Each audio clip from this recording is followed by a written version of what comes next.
147వ కీర్తన 11వ వచనం. తన యందు భయభక్తులు గలవారి యందు తన కృప కొరకు కనిపెట్టువారి యందు యెహోవా ఆనందించువాడై ఉన్నాడు. స్తోత్రం దేవా, సర్వోన్నతుడా, సర్వాధికారి.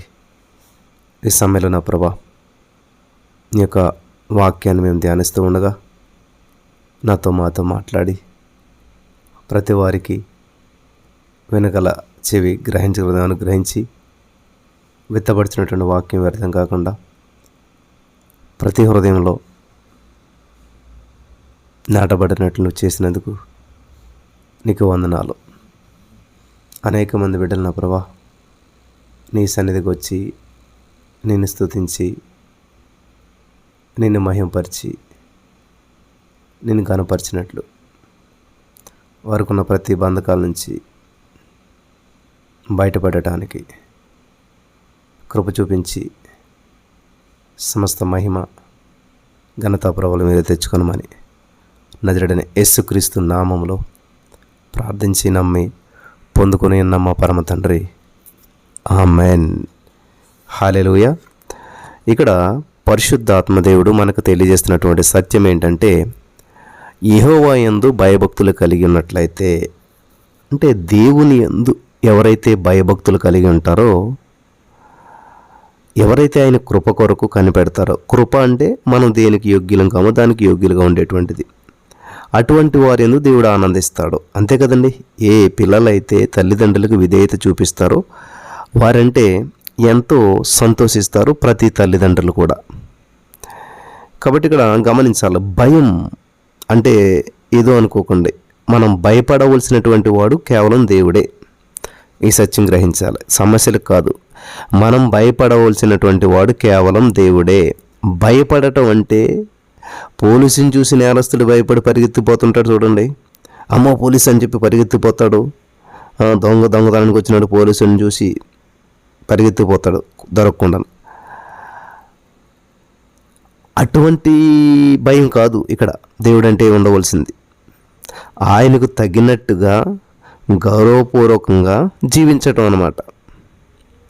కాబట్టి దేవుని యొక్క పద్ధతులకు విలువనివ్వటం, దేవుని యందు భయభక్తులు కలిగి ఉంటే మరి ఏంటి మనకి, అంతే కదా. ఏదైనా పని చేసామంటే మనకి ఏంటి అంటుంటాం. సరే, దేవుని యందు భయభక్తులు కలిగి ఉంటే కలిగేటువంటి మేళ్ళు ఏమిటో చూద్దాం మనం. అంతే కదా. భయభక్తులు కలిగి ఉంటే మేలు జరుగుతుంది, మంచిగా ఉంటే మేలు జరుగుతుంది, ఒక డిసిప్లిన్ ఉంటే మేలు జరుగుతుంది. రోడ్డు మీద ఎడం పక్కన వెళ్ళాలి, కొన్ని రూల్స్ పాటిస్తే నీ ప్రయాణం క్షేమకరంగా జరుగుతుంది. అలాగే ఈ రోజున ఈ మాటలు వింటున్న నా ప్రియమైనటువంటి సహోదరి స్నేహితులారా, మన జీవితంలో మేలు జరగాలంటే, మన జీవితంలో దేవుని కార్యం చూడాలంటే ఏం చెయ్యాలి? ఇది చాలా జాగ్రత్తగా గమనించదగ్గ విషయం, అద్భుతమైనటువంటి విషయం. ఇక్కడ ఒక 7 పాయింట్లు మనం ఈరోజు చూసుకుందాం. దేవుని యందు భయభక్తులు కలిగి ఉంటే కలిగేటువంటి మేలు, భయభక్తుల వల్ల కలిగే ప్రయోజనాలు, మేలులు, ఆశీర్వాదాలు ఏమైనా సరే 7 విషయాలు ఈరోజు మనం ధ్యానించుకుని మనం ముందుకు వెళ్ళిపోదాం. ఇందులో మొట్టమొదటిది ఏంటంటే, బైబిల్ గ్రంథంలో మనం చూసినట్లయితే కీర్తనల గ్రంథం 147వ కీర్తన 11వ వచనం మనం చదివినట్లయితే, తన యందు భయభక్తులు గలవారి యందు తన కృప కొరకు కనిపెట్టు వారి యందు యెహోవా ఆనందించువాడై ఉన్నాడు. హల్లెలూయా. ఏం చేస్తాడంటే దేవుడు ఆనందిస్తాడు. దేవుణ్ణి ఆనందింపజేసేదే మనలను కూడా ఆనందింపజేయాలి. వింటున్నారా?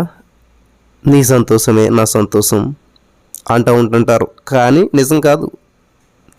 అలా ఉండదు. తర్వాత ఇక్కడ రూతు గ్రంథంలో చదివినప్పుడు నయోమితో తన కోడలు అయినటువంటి రూతు గారు అద్భుతమైన మాటలు మాట్లాడుతుంది. ఏమంటుంది?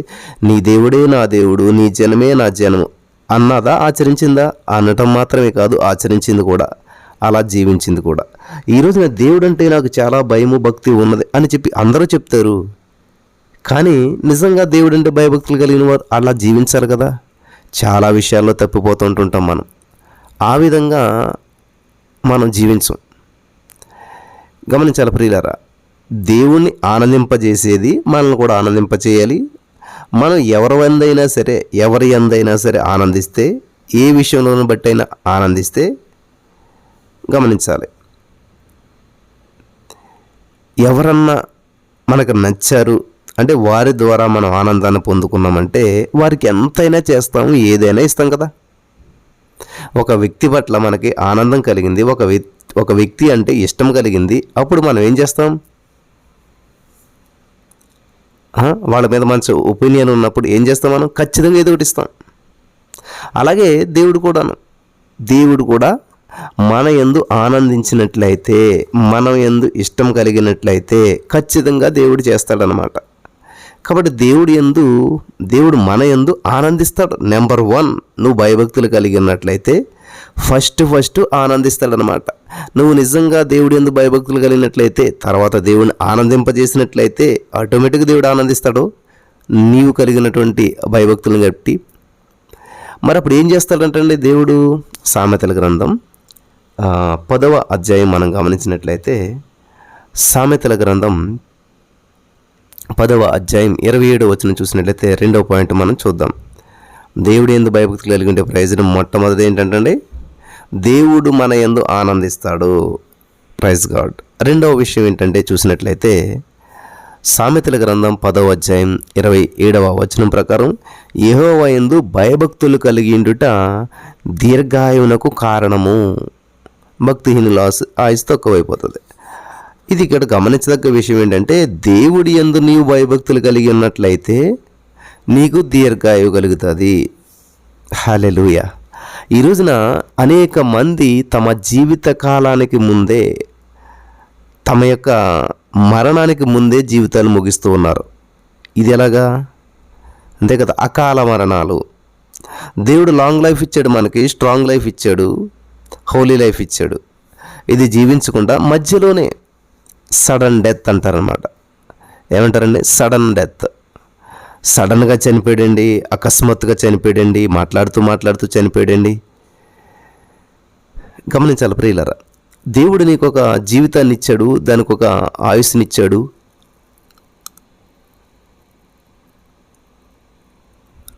మధ్యలో వెళ్ళిపోతూ ఉన్నామంటే కారణం ఏంటి? దీర్ఘాయువు 2 విధాలు. ఒకటి, ఈ భూమి మీద దేవునికి మనం సాక్షార్థమైనటువంటి జీవితం, ఎక్కువ సంవత్సరాలు జీవించడం అన్నమాట.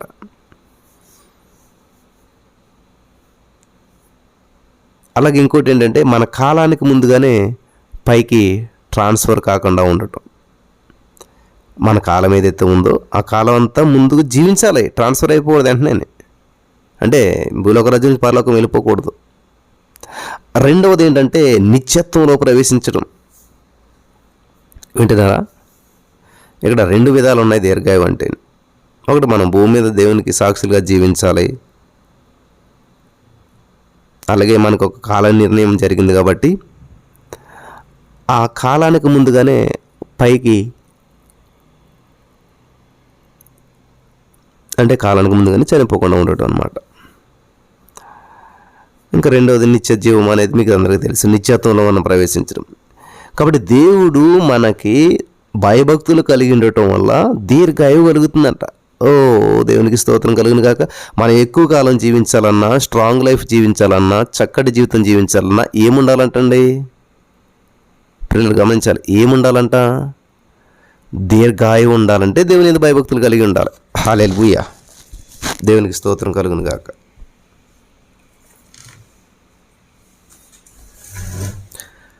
ఇది చాలా అద్భుతమైనటువంటి విషయం. అసలు దేవుని యందు భయభక్తులకి మన దీర్ఘాయువుకి ఎంత రిలేషన్ ఉందో చూసారా? సరే, భయభక్తులు కలిగి ఉండే ప్రయోజనాలు నెంబర్ 1, దేవుడు మన యందు ఆనందిస్తాడు. నెంబర్ 2, దీర్ఘాయువు ఇస్తాడు. నెంబర్ 3, సామెతల గ్రంథం 14వ అధ్యాయం మనం గమనించినట్లయితే 26వ వచనం చదివినట్లయితే యెహోవా యందు భయభక్తులు కలిగి ఉండుట బహు ధైర్యం పుట్టిస్తుందంట. హల్లెలూయా. Thank you Jesus. ఏంటంటే ధైర్యం. నీ జీవితంలో ధైర్యంగా జీవించాలి, సంతోషంగా జీవించాలి అంటే ధైర్యం చెడిపోయినటువంటి జీవితం జీవిస్తున్నారు ఈరోజు చాలామంది. నీకు సమస్య వచ్చినప్పుడు తెలుస్తుంది నువ్వు ధైర్యశాలువో, పిరికివాడువో, గందరగోళంలోకి వెళ్తున్నావో. వింటున్నారా? వీళ్ళు గమనించాలి. సామెతల గ్రంథం 14:26 వచ్చిన ప్రకారం చూసినట్లయితే బహుధైర్యం పుడుతుందంట. హల్లెలూయా. సామెతల గ్రంథం 14:26 చూసినట్లయితే యెహోవా యందు భయభక్తులు బహుధైర్యం పుట్టించినట్ట. బహుధైర్యం. చిన్న దావీదు అంటే 17 సంవత్సరాల వాడు, పెద్ద గొల్లియాతు యుద్ధ నైపుణ్యం కలిగిన వాడు, అంత పెద్ద వ్యక్తి మీదకి ఇంత చిన్న వ్యక్తి అంత ధైర్యంగా యుద్ధానికి ఎలా వెళ్ళగలుగుతాడు అసలేని? అదే దేవునిలో భయభక్తులు ఉంచాడు కాబట్టి. జీవితపు చిక్కులను ఎదిరించే ధైర్యం నీకు కావాలా? అప్పుల నుంచి బయటపడాలంటే ధైర్యం నీకు కావాలా? నీ సమస్యలను ఎదుర్కొనే ధైర్యం నీకు కావాలా? సింపుల్, భయభక్తులు కలిగి ఉండండి. దేవుని యందు భయభక్తులు కలిగి ఉండండి. ఎలా బ్రదర్ భయభక్తులు అంటేని ఆయనకు తగినట్టుగా గౌరవపూర్వకంగా జీవించటం, ఆయన పద్ధతులకు విలువనివ్వటం. హల్లెలూయా. కాబట్టి ఇక్కడ నీకు ధైర్యం చెడిపోయినటువంటి జీవితాలు జీవిస్తూ ఉన్నారు చాలామంది. ఈరోజు అర్థం కానటువంటి గందరగోళంలో ఉంటూ ఉన్నారు, జీవిత సమస్యల్లో కురుంగిపోతూ ఉన్నారు. ఎందుకనంటే నిజంగా దేవుడంటే భయము భక్తి ఉన్నట్లయితే ఖచ్చితంగా ఆయనకు తగినట్లుగా జీవిస్తాము, గౌరవపూర్వకంగా జీవిస్తాము. దేవుడు ఎలా జీవించాడో అలా జీవిస్తాము. ఆ సిచ్యువేషన్లో దేవుడు అంటే ఎలా రెస్పాండ్ అవుతాడో అలా రెస్పాండ్ అవుతాం. హల్లెలూయా. సింపుల్గా మనం గమనించవలసింది ఏంటంటే, ఒక సమస్యలో మనం ఉన్నప్పుడు ఆ సమస్యలో దేవుడు అక్కడ ఉంటే ఏ విధంగా రెస్పాండ్ అవుతాడు అనేది ఆలోచించుకుని అలా రెస్పాండ్ అవుతే అద్భుతమైన ఫలితాలు మనం చూడగలుగుతాం. మనిషికి సమస్య వచ్చినప్పుడు మొట్టమొదట కోల్పోయేది ధైర్యం కోల్పోతాడు. ధైర్యం కోల్పోయినట్లయితే బలహీనమైన వైఖరితో నువ్వేమీ సాధించలేవు. ధైర్యమే సాహసం అంటారు పెద్దలు. ధైర్యం చెడిపోయినటువంటి వారు జీవితంలో ఏది సాధించలేరు.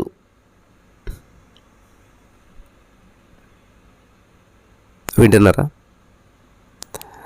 కాబట్టి దేవుని యందు భయభక్తులు కలిగి ఉంటే నెంబర్ 1 దేవుడు మన యందు ఆనందిస్తాడు, దీర్ఘాయువు కలుగజేస్తాడు, బహుధైర్యం పుడుతుంది అంటాడు. 3వదిగా 4వదిగా మనం చూసినట్లయితే సామెతల గ్రంథంలోనే 19వ అధ్యాయం మనం చదివినట్లయితే సామెతల గ్రంథం 19:23 యెహోవా యందు భయభక్తులు కలిగిండుట జీవ సాధనము, అది కలిగిన వాడు తృప్తుడై అపాయము లేకుండా బ్రతుకును.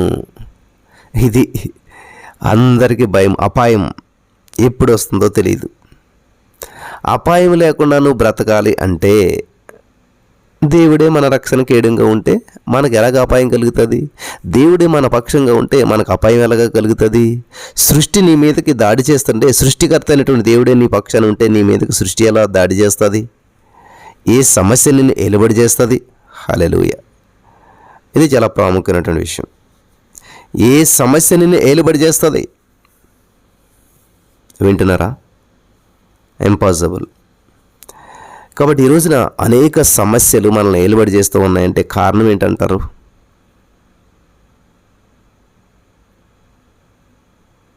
దేవుడు మన రక్షకుడిగా ఉన్నాడు అనే భ్రమలో ఉన్నాం, కానీ నిజంగా ఆయన ఉన్నాడు అనేటువంటి విశ్వాసంతో మనం ఉంటే, ఆయనే మనకు రక్షణ కేడంగా ఉంటే మనకి ఎలాగా అపాయం వస్తుంది? అందుకనే దేవుడు చెప్తున్నాడు ఇక్కడ సామెతల 19:23 యెహోవా యందు భయభక్తులు కలిగిండుట జీవ సాధనము. హల్లెలూయా. చూసారా? అది కలిగినటువంటి వాడు తృప్తుడై అపాయం లేకుండా జీవించును. తృప్తి ఉంటుందంట నీకు, అపాయం కూడా ఉండదంట. తృప్తి ఉంటుందంట, అపాయం కూడా ఉండదంట. ఈ రోజున అసంతృప్తి, జీవితం అంతా అసంతృప్తే. అనేక మంది జీవితాల్లో అసంతృప్తి ఏలుబడి చేస్తూ ఉంది, నిరుత్సాహం ఏలుబడి చేస్తూ ఉంది. చేసే ఉద్యోగంలో సంతృప్తి లేదు, వివాహ జీవితంలో సంతృప్తి లేదు, వ్యాపారంలో సంతృప్తి లేదు, సంఘములో సమాజంలో జరుగుతున్న విషయాల పట్ల సంతృప్తి లేదు. అసంతృప్తితో జీవిస్తూ ఉన్నారు. కారణం ఏంటంటే యెహోవా యందు భయభక్తులు కలిగి ఉండకపోవటం అన్నమాట. దేవునిలో భయభక్తులు కలిగినటువంటి వారు అసంతృప్తి కలిగినటువంటి జీవితం జీవించే అవకాశం లేనే లేదు. వింటున్నారా ప్రియులారా? కాబట్టి దేవుడే మన రక్షణ కేడుముగా ఉంటే మనకు అపాయం ఎలాగొస్తుంది? అసలేని నా పక్కన 10,000 మంది పడినా కుడి పక్కన, నా పక్కన 1000 మంది కూడినా కుడి పక్కన 10,000 మంది కూడినా అపాయం నా యొద్దకు రాదు. ఇది వాక్యం. ఈ వాక్యాన్ని విశ్వసించినటువంటి మన జీవితంలో ఖచ్చితంగా అది నెరవేర్చబడుతుంది.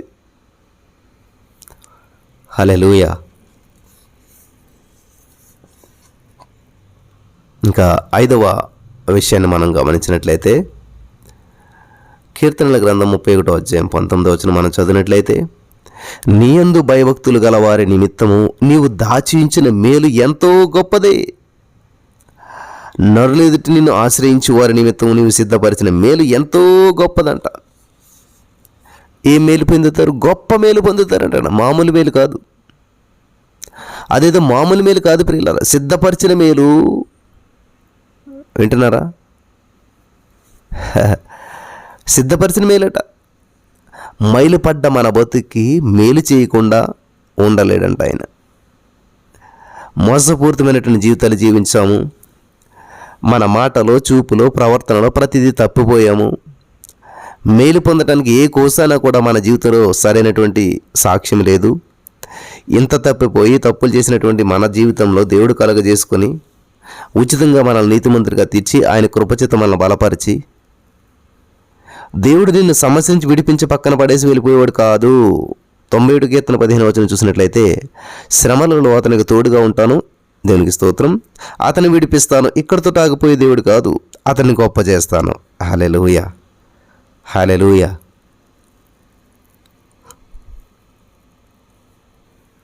దేవుని ఉద్దేశం మన శ్రమల నుంచి విడిపించి అక్కడ పడేయటం కాదు, గొప్పవారిగా చేయాలన్న దేవుని యొక్క ఉద్దేశం. కాబట్టి ఆయన ఆశ్రయించే వారికి, ఆయనకు మొరపెట్టు వారికి, ఆయన యందు భయభక్తులు కలిగినటువంటి వారికి దేవుడిచ్చే ఉన్నతమైన జీవితం చాలా వండర్ఫుల్ లైఫ్. హల్లెలూయా. దేవునికి స్తోత్రం కలుగును గాక. వింటున్నారా ప్రియులారా? గొప్ప మేలు పొందుతామంట, మామూలు మేలు కాదు, గొప్ప మేలు. నెక్స్ట్ 6వ పాయింట్ మనం చూసినట్లయితే ప్రియులారా, కీర్తనల గ్రంథం 25వ అధ్యాయంలో మనం చూసినట్లయితే 12వ వచనం మనం చదివినట్లయితే, యెహోవా యందు భయభక్తులు గలవాడెవడో వాడు కోరుకొనవలసిన మార్గమును ఆయన వారికి బోధించును. ఏంటంటే కోరుకొనవలసిన మార్గం అంటే ఏది కోరుకోవాలో మనకు తెలియదు. గమనించాలి. ఇక్కడ నెంబర్ 1 మొదటి పాయింట్ ఏంటంటే దేవుడు మన యందు ఆనందిస్తాడు. రెండవ పాయింట్ ఏంటంటే దీర్ఘాయువు కలుగుతుంది. మూడవది ఏంటంటే బహుధైర్యం పుడుతుంది. నాలుగవది ఏంటంటే అపాయం రాదు. ఐదవది ఏంటంటే గొప్ప మేలు పొందుతాం.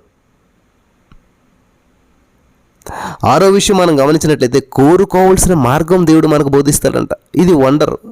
చాలామందికి ఏ ఉద్యోగం చేయాలండి, ఎక్కడికి వెళ్ళాలండి, ఏం చేయాలండి అర్థం కావడం లేదు, ఏ నిర్ణయం తీసుకోవాలో తెలియడం లేదు, ఏ మార్గంలో ప్రయాణించాలో అర్థం కావడం లేదు. లేదు, ఇక్కడ అర్థమవుతుంది మనకి. 25వ కీర్తన 12వ వచనం చదివినట్లయితే, యెహోవా యందు భయభక్తులు గలవారు, ఇది గమనించాలి, యెహోవా యందు భయభక్తులు గలవాడెవడో వాడు కోరుకొనవలసిన మార్గమును ఆయన వారికి బోధించును. వండర్. ఈ కన్ఫ్యూజన్ అంతా మనకు ఉన్నట్లయితే బ్రదర్ ఏం చేయాలో మాకు అర్థం కావట్లేదు, ఎలా చేయాలో మనకు అర్థం కావడం లేదు. కాబట్టి నువ్వు ఏదో నిర్ణయం తీసుకుని దాన్ని దేవుని మీద పొలమకూడదు. ఒక సహోదరి ఏసన్న గారి దగ్గరికి వచ్చిందంట తన కుమార్తె వివాహ విషయమై. వచ్చి, అయ్యగారు అమెరికా నుంచి ఒక సంబంధం వచ్చింది, ఆంధ్రా నుంచి ఒక సంబంధం వచ్చింది. అమెరికాలో ఉన్నటువంటి అబ్బాయి చాలా పెద్ద ఉద్యోగం చేస్తూ ఉన్నాడు, చూడటానికి బాగుంటాడు, అంతా బాగానే ఉంది. కానీ అప్పుడప్పుడు కొంచెం మందు తాగుతాడు, సిగరెట్ కాలుస్తాడు. కాబట్టి ఈ యొక్క ఆంధ్రా సంబంధం కంటే అమెరికా సంబంధమే కుదరాలి. ఆ అబ్బాయిది కొంచెం పెద్ద ఉద్యోగము, కొంచెం మంచిగా ఉన్నాడు కాబట్టి అతన్ని చేసుకుంటే బాగుంటుంది అన్న ఉద్దేశంతో ఉన్నాం. ఆ సంబంధమే సెట్ కావాలని చెప్పి ప్రార్థన చేయమని కోరిందంట.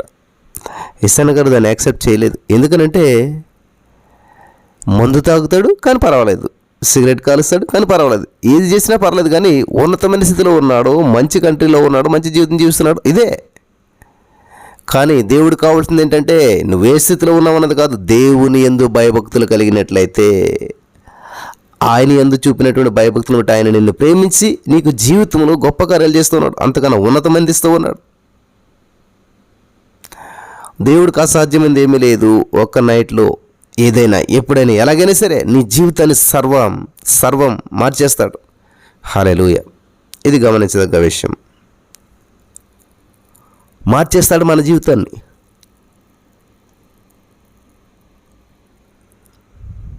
కాబట్టి ఏ మార్గానికి వెళ్ళాలో ఏం చేయాలో తెలియని పరిస్థితిలో ఉన్నటువంటి వారికి దేవుడు మార్గాన్ని చూపిస్తాడు, కోరుకొనవలసిన మార్గం. కన్ఫ్యూజన్లో ఉన్నప్పుడు ఏ నిర్ణయం తీసుకోవాలో తెలియజేస్తాడు. హల్లెలూయా. దేవునికి స్తోత్రం కలుగును గాక. ఇంకొక విషయం చివరిగా ఏడవ విషయాన్ని చూసి మనం ముగించుకుందాం. 103వ కీర్తన మనం చదివినట్లయితే 17-18 వచనాల్లో, 103వ కీర్తన 17-18 వచనాలు నేను చదువుతాను, జాగ్రత్తగా వినండి. ఆయన నిబంధనను గైకొనుచు ఆయన కట్టడను అనుసరించి నడుచుకుని వారి మీద, యెహోవా యందు భయభక్తులు గల వారి మీద ఆయన కృప యుగయుగములు నిలుచును, ఆయన నీతి వారికి పిల్ల తరమున నిలుచును. చివరిగా మనం గమనించాలి, కృప. హల్లెలూయా. కృప మనపై నిలుస్తుందంట. చివరిగా 7వ విషయం, చాలా ప్రాముఖ్యమైన విషయం ఇది. కృప అంటే నువ్వు దేనికి యోగ్యుడు కావో దానికి యోగ్యుడిగా చేసేది, నీ జీవితాన్ని బాగు చేసేది, నీ జీవితాన్ని మరి ప్రతికూల పరిస్థితుల్లో నుంచి ఉన్నటువంటి జీవితాన్ని అనుకూలంగా మార్చేది. హల్లెలూయా. వింటున్నారా ప్రియులారా? కోరుకొనవలసిన మార్గాన్ని బోధిస్తాడు. కాబట్టి కృపమైనపై నిలుస్తూ ఉంటుందంటండి. విశ్వాసంలో ఎదుగుతున్నప్పుడు కూడా గమనించాలి, విశ్వాసంలో మనం ఎదుగుతూ ఉన్నప్పుడు కూడా కృప అనేటువంటిది అవసరం. సమస్యలను జయించడానికి కృప అవసరం. కృప మనపై నిలిస్తే మనం విశ్వాసంలో నిలుస్తాం. హల్లెలూయా. కాబట్టి నేను చాలా భక్తిగా ఉంటానండి. ఎస్, భక్తి ఉంటే సరిపోదు, భయం కూడా ఉండాలి. 2 చేతులు కలిస్తేనే చప్పట్లు ఎలా మ్రోగుతాయో, సౌండ్ ఎలాగొస్తుందో, భయము మరియు భక్తి 2 కూడా మనలో ఏకము కావాలి. ఈరోజు చాలామందికి భక్తి ఉన్నది, చర్చికి వెళ్ళాలి, లేకపోతే బైబిల్ చదవాలి, ఇలా ఒక భక్తి ఉన్నది, కానీ అది ఖచ్చితంగా చేయరు అన్నమాట. భయం ఉంటుంది అన్నమాట. కాబట్టి ఇక్కడ మనం గమనించవలసిన విషయం ఏంటంటే, భయభక్తులు కలిగి ఉండటం, మనం దేవునికి భయపడవలసిందే.